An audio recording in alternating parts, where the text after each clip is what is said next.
Okay, YouTubers, here today we have a Kenmore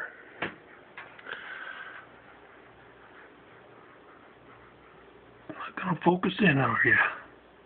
Kenmore Oasis Elite. Well, it's a Kenmore Elite. It's an Oasis washing machine, top load. It was purchased from Sears. It's 6 years old and it's getting an OL code here in the display, 0L. And it is I'm not going to focus in on that either.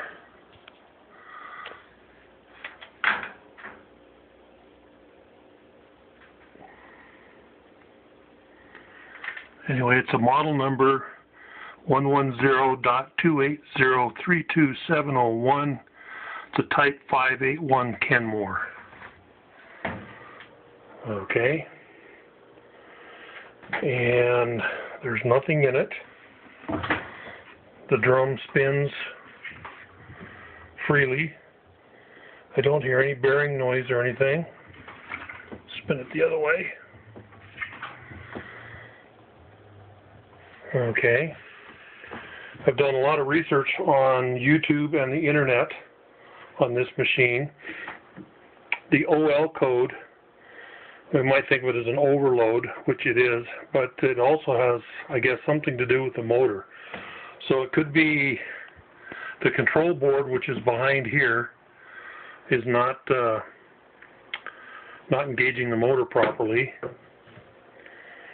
or it could be bad bearings. If it was bad bearings, it would be dragging. That would cause an overload, an OL code. Another thing is there's a shaft down underneath here, under the agitator, that I guess if it gets corroded, it cannot move up and down on that shaft like it needs to, and will cause an OL code, from what I'm finding out on the internet. Or you notice the whole assembly, see, this is the inner tub that spins, and there's an outer tub that you can just see the top of here that the inner tub sits in. This whole thing is, see it moving around, it's floating on 4 rods, one in each corner of the machine.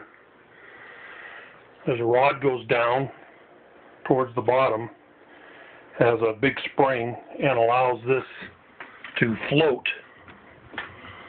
Okay. If there's something wrong with those rods, if one is bent or damaged, apparently it can get an OL code. Another thing I read was down underneath the tubs, if you tip the machine over, underneath is your motor. Apparently there's some sort of a little electronic board that attaches to that motor.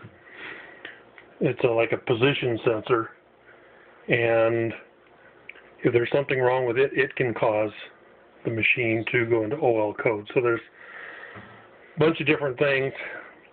I tried to find out about this floating, what actually they say it should float up and down an inch.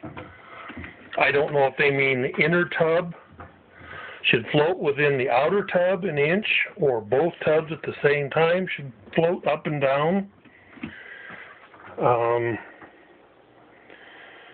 there's some sort of sensor. When it's full of water, the more water it gets in it, obviously the lower the tub will sit. And some sort of sensor that senses that could be wrong, I guess. I don't know. So we'll dig into it.